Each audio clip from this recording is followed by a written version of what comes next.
capítulo 5. Nós falamos domingo passado sobre os versículos 15 e 16. Eu vou falar a partir do 17. Nós vamos ler o 15 e 16, que nós já falamos, diz: tenham cuidado com a maneira como vocês vivem, que não seja como insensatos, mas como sábios, aproveitando ao máximo cada oportunidade, porque os dias são maus.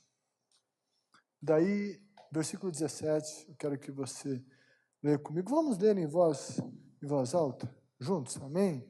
Diz o quê? Portanto, não sejam insensatos, mas procurem compreender qual é a vontade do Senhor.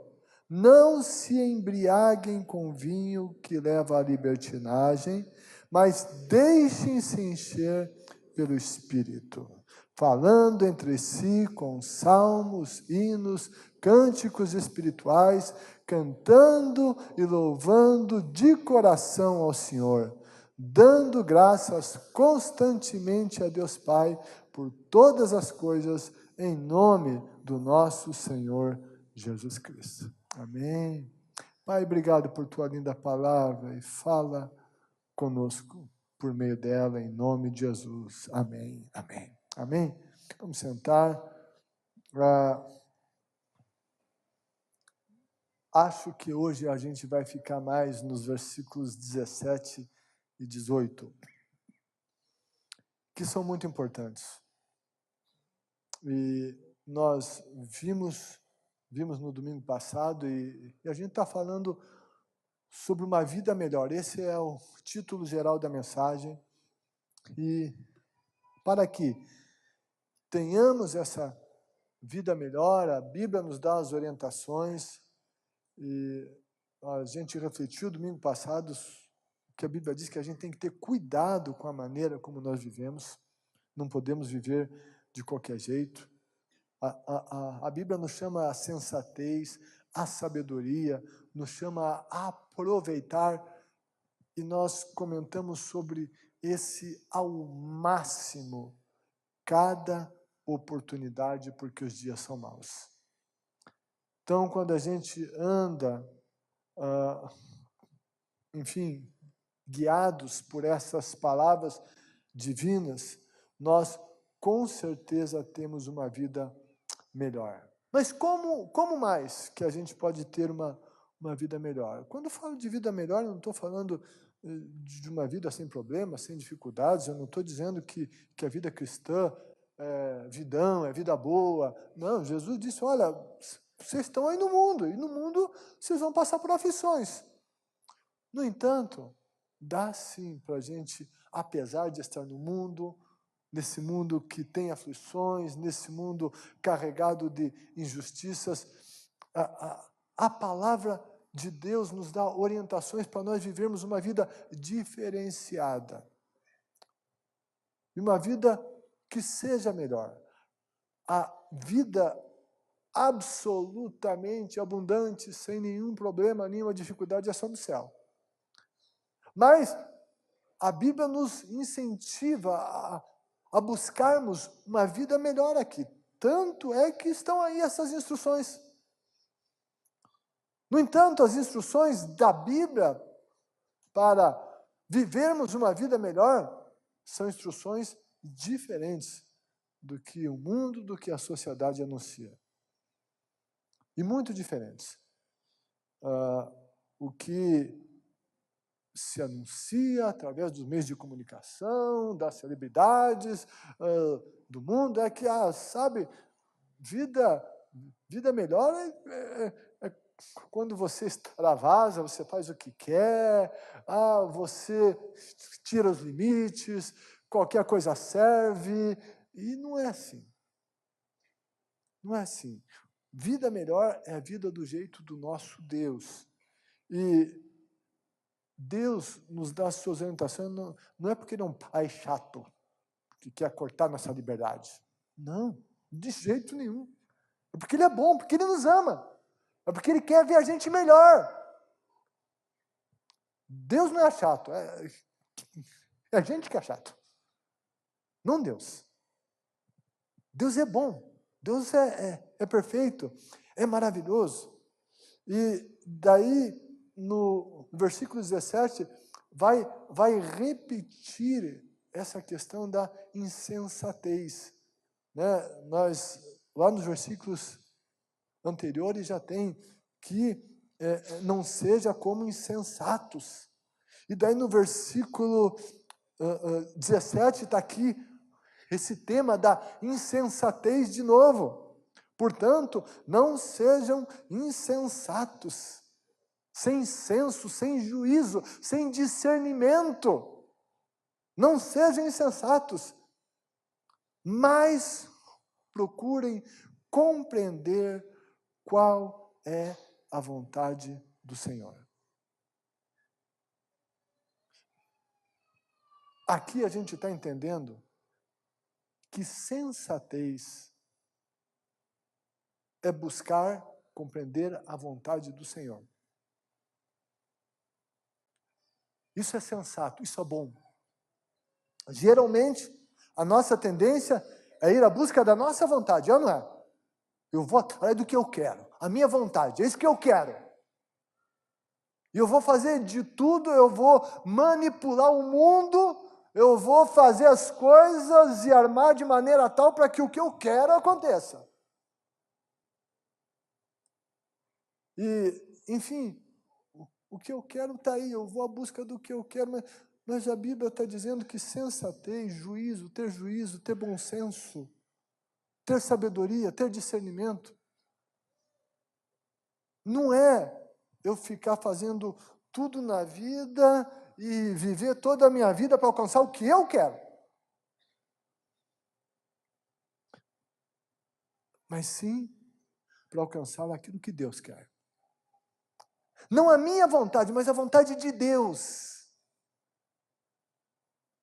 E esse é um grande desafio, buscar compreender qual é a vontade do Senhor. Não é buscar compreender qual é a minha vontade, mas é buscar compreender a vontade do Senhor. A busca de uma compreensão da vontade dEle. E essa precisa ser uma busca forte, intensa, incessante do nosso coração. Mas por que buscar a vontade do Senhor? E a minha? E a minha? Onde que fica? E os meus desejos? Os meus sonhos? Onde que eles ficam? Como é que eu fico? Será que o que eu quero não tem valor nenhum? Será que, enfim, o meu sonho não tem valor nenhum? Não é isso que não tem valor nenhum. E sabe, e não é que Deus esteja desprezando nossos sonhos, nossas vontades, o nosso querer. Não é que Deus joga tudo no lixo e não quer nem saber disso. Não é isso.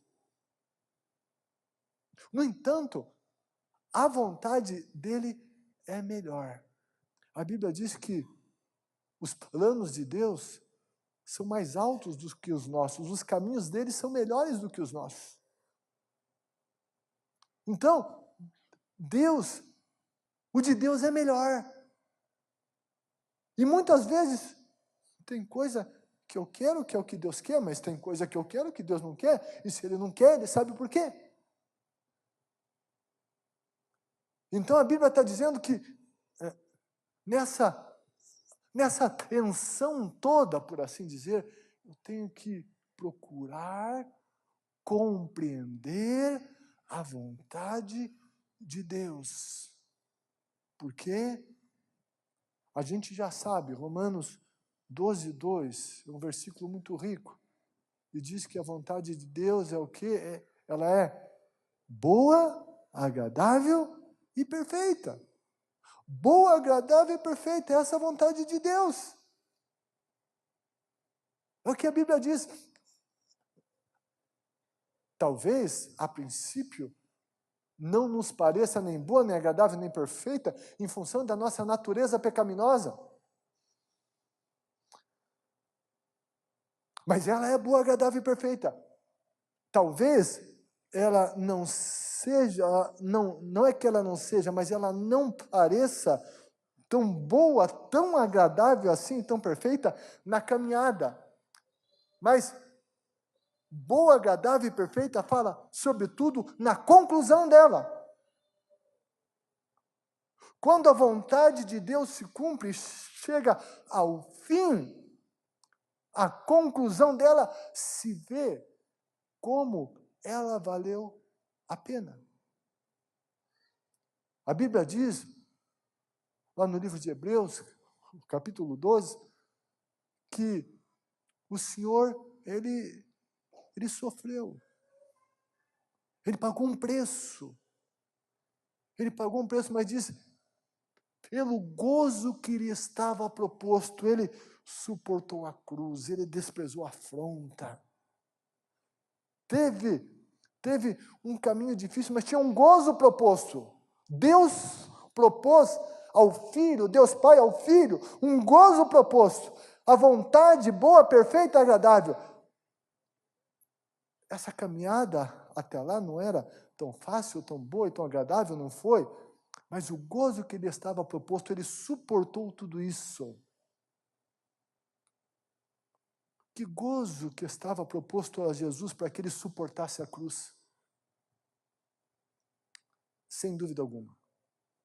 O maior gozo que foi proposto a Jesus não é que ele teria um nome que é sobre todo o nome. Sim, ele tem esse nome. Mas o maior gozo que foi proposto a Jesus é que eu e você estaríamos com ele no céu por toda a eternidade. Esse é o maior gozo. Mas vontade de Deus, compreender qual seja a vontade de Deus, essa vontade de Deus que é boa, agradável e perfeita, eu sempre gosto de refletir sobre a onisciência divina, a onividência divina. E pensar que eu e você conhecemos alguma coisa do passado, alguma coisa do presente e nada do futuro, e as nossas decisões são baseadas nesse pouco conhecimento que temos. No entanto, Deus conhece absolutamente tudo, do passado, do presente e do futuro, e as decisões dele são baseadas nesse conhecimento absoluto. Portanto, Deus não erra. E é muito diferente, e é por isso que a Bíblia nos desafia a buscar compreender qual é a vontade do Senhor, porque ela é melhor, Ele sabe o que faz. E qual é a vontade que nós temos buscado compreender? Será que de repente não é só minha vontade, ou só a vontade ali de quem a gente gosta, e atender a vontade de quem a gente gosta? Ah, tem meu filho, minha filha, eu amo, eu quero fazer tudo que eles gostam, e de repente isso nem é tão bom assim? Mas compreender a vontade de Deus, como que a gente compreende, busca compreender a vontade de Deus? E não é novidade, mas também precisa ser sempre falado, que a vontade de Deus está revelada sobretudo na Escritura Sagrada, na Bíblia. A gente quer conhecer a vontade de Deus, tem que ler a Bíblia. Se a gente quer conhecer a vontade de Deus, não tem que ir no fulano, no ciclano, no beltrano, que ele vai dizer qual é a vontade de Deus. Não, sabe, eu tenho que ler a Bíblia. Eu tenho que estar na casa de Deus e ouvir a pregação da palavra de Deus. Eu tenho que estar no grupo pequeno, estudando a palavra de Deus. Eu tenho, sabe, a vontade de Deus está revelada, sobretudo, na palavra dele. O salmista disse, lâmpada para os meus pés e a tua palavra é luz para o meu caminho. Vontade de Deus está na Bíblia. Revelada de maneira muito clara nos princípios bíblicos. Sabe, e a coisa que está lá, e a gente não tem que ficar buscando do outro, do A, B, C, o D, ver se é isso mesmo. Eu lembro uma vez lá de uma moça, e ela veio e falou comigo, olha, eu estou num relacionamento, né?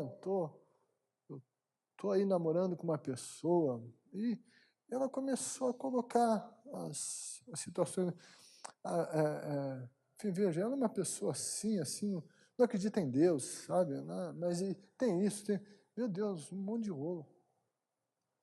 E daí ela disse, eu estou orando para ver se é vontade de Deus que a gente continue com esse namoro. Eu disse, não ore.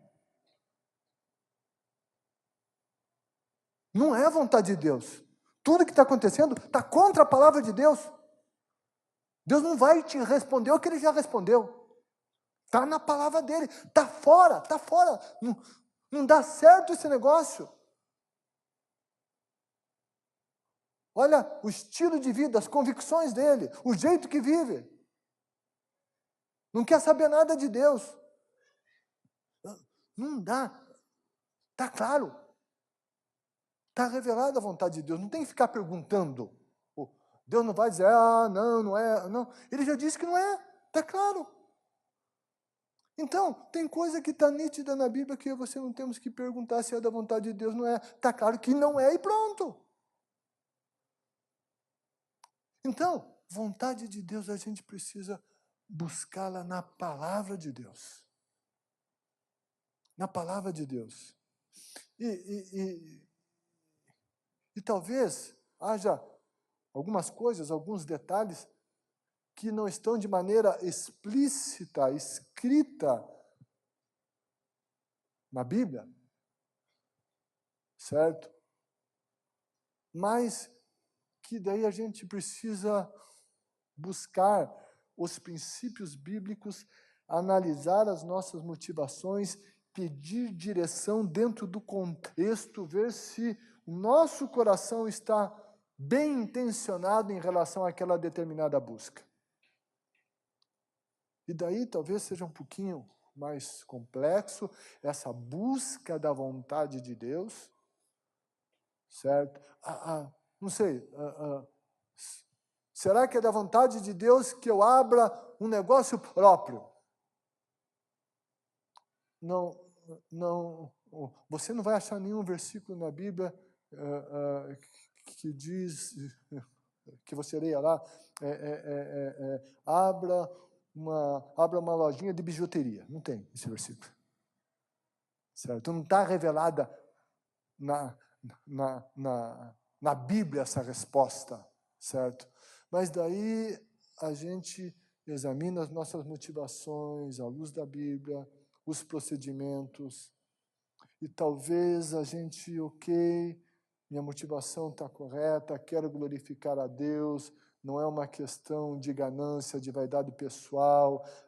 Sim, tenho uma vontade saudável de ter sucesso, sim, de conquistar, mas ela é saudável, ela é boa, ela não é egoísta, ela contempla várias coisas, eu tenho essa vontade, e daí eu preciso ouvir de Deus se eu abro a lojinha de bijuteria ou não. E daí eu tenho que buscar Deus. Ver a direção dele em todas essas coisas.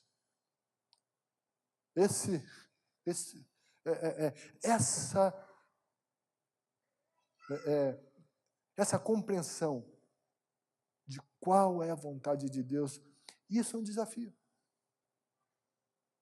Isso exige a gente ficar na presença de Deus, ter vida com Ele.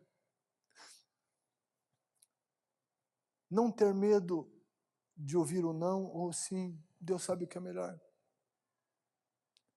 Na convicção de que Deus nos ama. Tanto o não, sim ou espere. Sabe, Deus sabe o que quer, Ele sabe o que faz. Então, nessa paz, na confiança, nessa segurança em Deus, a busca de compreender qual é a vontade de Deus. E é muito interessante que ele está dizendo, portanto, Paulo, inspirado pelo Espírito Santo, aqui com a pena dele, escrevendo lá com a tinta, o Espírito de Deus está inspirando e Ele está escrevendo, portanto, não sejam insensatos, mas procurem compreender qual é a vontade de Deus, e de repente dá a impressão que Ele vai dizer alguma coisa que não tem conexão com o que Ele acabou de dizer, e daí diz, não se embriaguem com vinho que leva à libertinagem. Opa, parece que ele mudou de assunto. Não. Continua o mesmo assunto. Ele fala do buscar compreender a vontade de Deus, e daí aqui ele começa a alertar sobre o que pode me atrapalhar de compreender a vontade de Deus. Ele vai dizer aqui, não se embriaguem com vinho que leva à libertinagem. E muitas vezes essa questão do vinho é muito controversa. Não, mas pode, não pode, o vinho na Bíblia. E daí tem uns que vão dizer, não, porque na Bíblia essa palavra do vinho, essa aqui é com álcool, esse outro aqui é sem álcool. Não tem isso na Bíblia, tanto uma como outra vinho, e não tem na origem lá, dizendo que se esse é com álcool, esse outro não. Vinho, mas é claro que esse vinho e vinho lá, isso poderia ser o que seria o nosso suco de uva ou vinho, ou bebida com álcool ou sem álcool, certo? E não dá para você ir no original e dizer esse é isso, esse é aquilo, não dá. Mas o que a Bíblia faz? Ela vem com muitos alertas a respeito do vinho, muito alerta. E as coisas muito terríveis que o vinho pode causar. Nesse contexto, com certeza, era o vinho com álcool. Jesus, ele transformou água em vinho. Tinha álcool ou não, sabe? Jesus, ele foi cerca de, se eu não me engano, 120 litros de vinho, parece. Naquela festa do casamento. Eu não acho que Jesus ia fazer 120 litros de vinho alcoólico e a confusão que não ia dar naquela festa. Não acredito nisso. Ok? Mas, enfim, aqui nessa passagem, aqui a Bíblia está falando de um vinho que embriaga e que leva à libertinagem. Então, essa coisa arriscada aqui. E daí vem lá muita controvérsia, mas eu quero dizer a você que é membro da primeira igreja. A nossa orientação pastoral é distância de bebida alcoólica. Ok? Se você me vê um dia um copo com uma bebida vermelha, tenha certeza que é suco, que não é vinho. Por que eu vou beber vinho se eu tenho suco? Porque e a dieta mediterrânea, que tem o vinho, que é tão... Pois é, o suco de uva faz a mesma coisa. Né, Joe? O Joe esses dias viu no mercado uma promoção de suco de uva, já me mandou um aço para eu comprar um suco, estava 9 e alguma coisa, né, 1,5 litro. Né? Ok, beleza. Enfim, eu não preciso, eu tenho outras opções. Sabe, eu não vou correr o risco. Eu não preciso disso. Eu quero distância de qualquer coisa que possa me causar algum dano e algum mal. Mas para compreender qual é a vontade de Deus, eu não posso estar embriagado, e essa palavra, embriagado, certo? Lá no grego, metusko, também quer dizer ficar intoxicado. Embriagado ou intoxicado. aqui está bem claro, específico, o vinho está aqui. Mas, já falamos aqui sobre o vinho, mas eu diria a você que tem outras coisas que podem nos embriagar ou podem nos intoxicar. E essa embriaguez, essa intoxicação, ela compromete o nosso discernimento, o nosso senso. Toda intoxicação nos faz perder o senso, o juízo, a sabedoria. E o vinho aqui é colocado como exemplo. Que, enfim, uma pessoa embriagada vai falar o que não deve, falar o que não sabe, vai ter atitudes e as pessoas têm comportamentos diferentes quando estão embriagadas. E isso tudo tira o discernimento e sensibilidade para compreender a vontade de Deus. Tudo que intoxica, tudo que intoxica. E quando, não sei, se eu comer demais alguma coisa, eu vou ficar intoxicado daquilo, e aquilo vai me fazer mal. Tudo que intoxica. E o que intoxica e o que de alguma maneira nos embriaga? O embriagado, ele perde o centro, o senso, o equilíbrio. Um embriagado não consegue pensar corretamente, ver a direção correta, andar corretamente. É alguém vulnerável, é alguém sem discernimento. O vinho embriaga, mas tem outras coisas que embriagam. O ódio embriaga. Uma pessoa com o coração carregado de ódio, ela vai perder discernimento e a sua capacidade de compreender a vontade de Deus vai ficar diminuída. Ou, quem sabe, anulada. Quem sabe não ficará anulada. Coisas que nos embriagam. Coisas que nos embriagam. E às vezes essas coisas são sentimentos, são coisas sérias, sabe? E às vezes são coisas que até não têm tanta importância assim. Mas que as pessoas se embriagam delas, de alguns sentimentos. Às vezes se tem alguma obsessão que se quer determinada coisa. E só vê aquilo na frente, e não vê mais nada. Se torna intoxicado por aquele desejo, obstinado, e não vê mais nada, não respeita nada, e vai em direção àquilo só. Vaidades pessoais. Desejos pessoais. E, sabe, muitas vezes são coisas normais, lícitas e boas, só que quando vão a níveis exagerados, elas causam intoxicação. Quando somos embriagados por essas coisas, nós perdemos equilíbrio, visão, a coisa começa a ficar muito turva.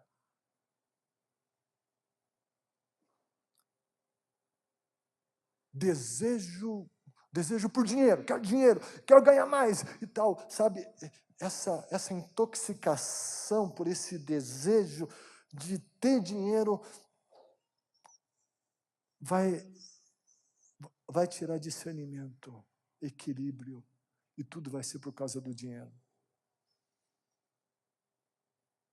Às vezes é algum assunto que se gosta, né? Futebol, né? Sabe? Ok, futebol é para ser lazer, é para ser brincadeira, tá, mas tem gente que está intoxicado por futebol. Que o ânimo dele está exatamente no nível que o time dele está na tabela. E não dorme, perde o sono, e briga, fica nervoso. Meu Deus! Se ganhou, ótimo. Sabe? Se ganha, eu não fico mais rico. Se perde, eu não fico mais pobre. Que legal, eu gosto, vejo lá, mas o que isso muda a minha vida? Mas tem gente que está intoxicada por futebol. É pecado ver, assistir, gostar? Não. Mas quando tem intoxicação, não dorme, perde o sono, só pensa nisso. Está intoxicado. E daí a gente vai perdendo equilíbrio, visão turva igual do bêbado. E daí a coisa não dá certo.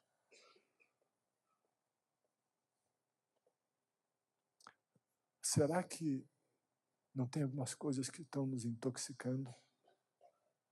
Às vezes é alguém que está apaixonado por uma pessoa e não pensa em mais nada, não quer mais nada na vida, está intoxicado por aquela paixão. Tem que amar, quer casar, né? Enfim, isso é importante, né, Leopoldo? É importante, né, que se ame, né, Leopoldo? Mas, enfim, será que isso está tirando o meu equilíbrio? Isso está tirando o meu discernimento, a minha sensibilidade de compreender a vontade de Deus? Seja o que for, né? Tem, enfim, alguns assuntos têm dinheiro, tem política, tem futebol, tem economia, tem, enfim, assuntos que em si fazem parte do nosso dia a dia e que neles em si não há nenhuma dificuldade, mas quando eles nos embriagam, nos tomam, nos intoxicam, nós perdemos o senso. E a Bíblia está dizendo, não sejam insensatos. Não sejam insensatos. Vocês têm que buscar compreender qual é a vontade de Deus.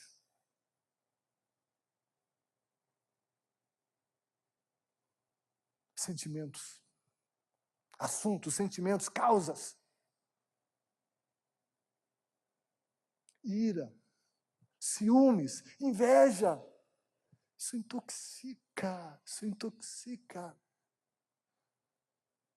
Isso nos deixa longe da compreensão do que Deus quer. Será que a gente não tem alguns sentimentos que estão, de repente, nos intoxicando? Algumas preocupações em excesso, e é por isso que a Bíblia diz, não andem ansiosos por coisa alguma, porque ansiedade nos intoxica.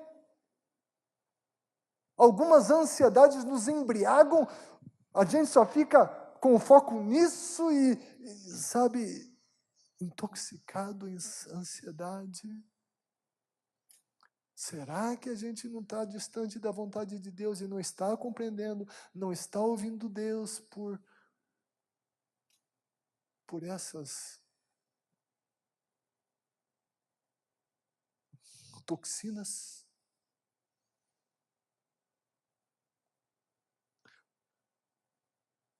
O Espírito de Deus fala por meio da palavra dele. E eu creio que ele está falando conosco. Busquemos compreender qual é a vontade de Deus. E não nos embriaguemos. Não nos intoxiquemos.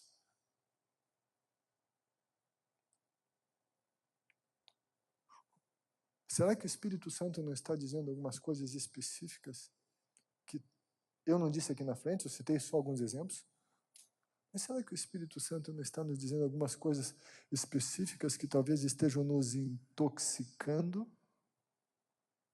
nos embriagando, que estão nos distanciando de saber, de compreender qual é a vontade de Deus, que eu e você ouçamos a voz do Espírito Santo.